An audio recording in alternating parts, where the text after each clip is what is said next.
Right now, a spacecraft the size of a small car is whispering to us from 24 billion kilometers away. And what it's saying shouldn't be possible.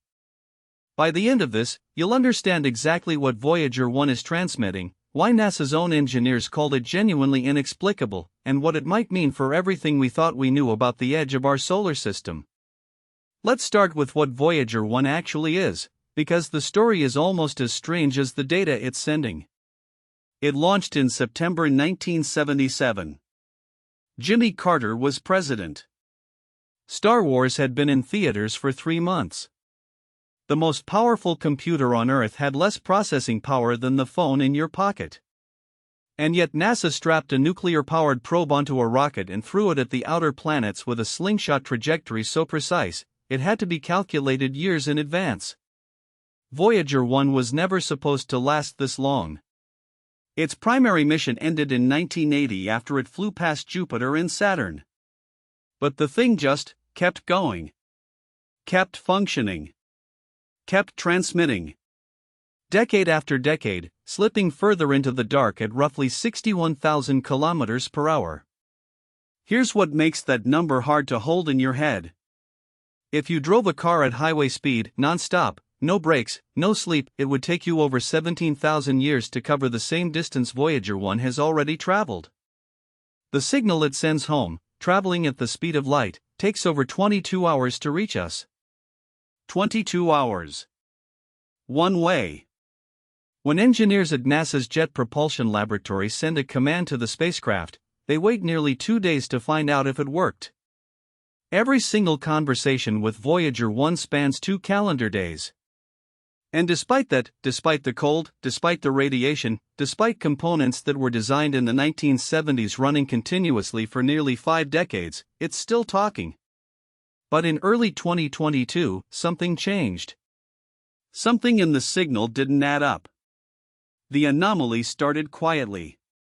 Voyager 1's Attitude Articulation and Control System, the AACS, the component responsible for keeping the spacecraft's antenna pointed precisely at Earth, began sending back telemetry data that was wrong. Not slightly off. Not a rounding error. The data the AACS was reporting was completely inconsistent with the actual state of the spacecraft. It was as if the system was reading from a memory location that didn't correspond to anything real, like your phone's GPS insisting you're in the middle of the ocean while you're sitting in your living room. Here's why that's terrifying. Voyager 1 has no redundant CPU waiting in the wings. No factory reset option. No technician who can pop a panel and have a look. Whatever is happening inside that probe is happening in the dark, 24 billion kilometers away, and the only tool you have is math and radio waves.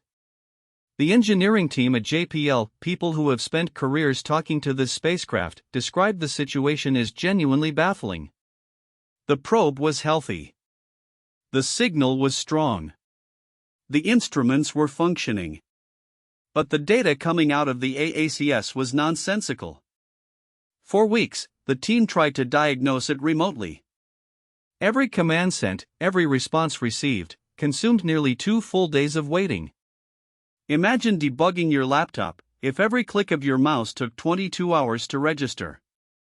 And then they found something that deepened the mystery rather than solving it. The AACS appeared to be routing its telemetry through a single onboard computer that had been malfunctioning since the 1970s. A computer that was known to be broken. A backup system so old it had been officially flagged as unreliable before some of its current engineers were born. Why would functioning hardware suddenly start talking through a broken computer it had been ignoring for decades? Nobody knew. But to really understand why this moment matters, you need to understand where Voyager 1 actually is. In 2012, something happened that made headlines around the world. Voyager 1 crossed the heliopause, the boundary where the sun's solar wind finally runs out of strength and interstellar space truly begins. It became the first human-made object in history to leave the solar system. Think about what that means. For 4 billion years, nothing we built had ever been outside the protective bubble of our sun's influence. Every planet, every moon, every comet, every asteroid, all of it wrapped in a vast magnetic cocoon the Sun generates called the heliosphere. And then a machine we built in the 1970s punched through the wall. What Voyager 1 found on the other side wasn't empty silence. It found a region physicists call the interstellar medium, a thin, cold soup of particles, magnetic fields, and cosmic radiation that fills the space between stars. And the data it started sending back from that region didn't match our models. The magnetic field direction was wrong. The density of the plasma was different than predicted. And the boundary, the heliopause itself, turned out to be more dynamic, more turbulent, and stranger in structure than decades of theoretical physics had suggested. Every number Voyager sends home from interstellar space is a number we have never had before. We have exactly one data point from beyond the solar system. One probe. One trajectory. One narrow sample of the most vast environment in the galaxy. And that probe is now sending back data that even its own systems can't accurately report. But here's what they didn't tell you in the headlines. Before we get to what NASA actually found buried in the corrupted signal, you need to understand something even stranger about how Voyager 1 talks to us at all.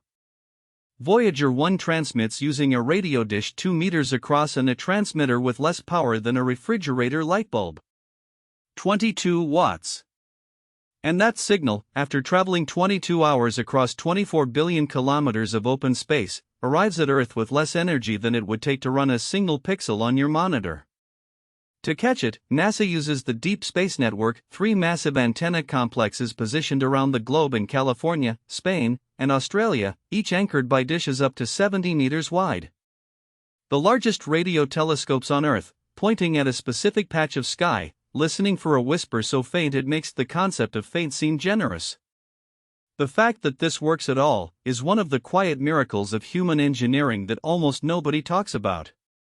But even with all that infrastructure, the communication window with Voyager is limited. And every byte of data received is precious. Which is why, when the AACS anomaly began flooding that bandwidth with corrupted telemetry, the clock started ticking. Here is what NASA actually found, and why engineers called it one of the most surprising moments in the mission's 45-year history. After weeks of analysis, the team isolated the source of the corrupted AACS data. And the cause was not hardware failure. It was not a software glitch in the conventional sense. It was not cosmic ray damage, which had been their leading theory, since high-energy particles from interstellar space regularly punch through electronic components and flip binary digits. The AACS had inexplicably switched its data output to a corrupted onboard computer on its own. With no command from Earth. With no apparent trigger. A system that had been operating correctly for decades had autonomously rerouted itself through a known broken backup, and nobody could explain why. What made this discovery genuinely unnerving wasn't the malfunction itself. It was the implication. Because if the AACS could make an autonomous, undirected decision like this, a decision that defied the logic of its own programming, then what else might be running differently up there? After 46 years in the harshest environment any human machine has ever visited, in a radiation bath that has no equivalent anywhere in the inner solar system, was Voyager 1 drifting, in some microscopic way, beyond the boundaries of its own code? The engineers fixed it. They found the ghost computer, identified the rerouted data path, and sent a command to redirect output back through the correct system. The fix worked. The clean telemetry came back. But the reason it happened in the first place remains officially unexplained. A spacecraft at the edge of known space, doing something it was never programmed to do, for reasons we still don't fully understand. Sending back proof that even our most remote creation still has the power to surprise us. So why does any of this matter beyond the technical? Because Voyager 1 is doing something no human instrument has ever done. It is measuring a place we can only otherwise observe from the inside, like trying to understand the ocean by standing on the beach.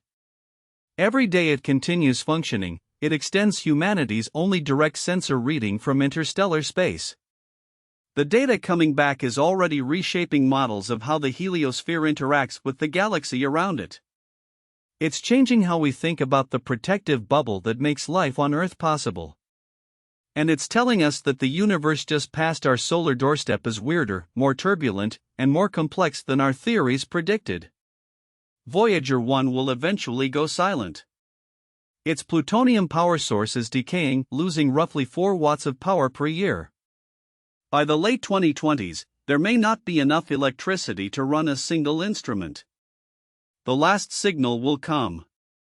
Engineers will wait the 22 hours. And the silence that comes back will last forever.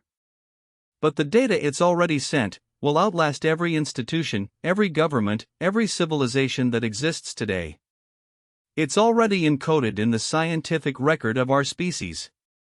A 45-year transmission from the edge of everything, sent by a machine smaller than your car, powered by a battery the size of a thermos, built by human hands in a decade that didn't yet have the internet. That's not just a spacecraft story. That's the whole human story. Voyager 1 wasn't supposed to still be out there. It wasn't supposed to cross interstellar space, or rewrite our models of the heliosphere, or send back data that stumps its own engineers nearly half a century after launch. And yet here we are. Still listening. If this broke your brain a little, subscribe. We drop one of these every week. Next time, the James Webb Space Telescope just photographed something at the edge of the observable universe and it shouldn't exist at all. Same strange feeling. Same impossible data. Different edge of everything.